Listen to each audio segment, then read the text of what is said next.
Des masques, des statuettes et des marionnettes, telles sont les traces de la société des ancêtres.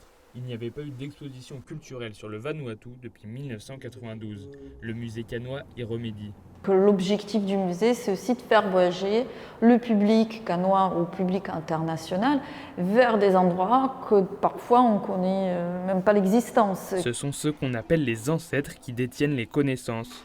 Autre tradition, les cochons noirs et leurs dents. C'était considéré comme un objet de prestige. Et en fait, c'est des cochons à qui on enlevait les dents du haut pour que les dents du bas puissent continuer de pousser. Le Vanuatu ne compte pas uniquement des œuvres matérielles. À l'espace Miramar, c'est le patrimoine immatériel de l'archipel qui est mis en avant.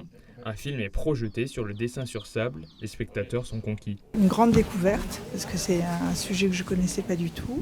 Et puis très fascinant de voir justement par ce dessin et ces transmissions. Pour moi, c'est fascinant.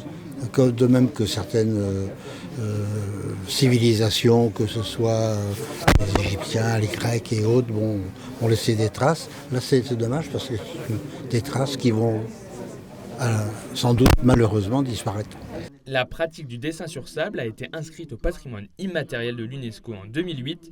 L'objectif des deux réalisateurs, promouvoir les jeux de ficelle et le dessin sur sable. Le film, c'est le résultat d'un intérêt commun pour ces deux activités. On a beaucoup partagé ensemble, on a beaucoup cherché ensemble, on a beaucoup bossé pour réaliser ce film.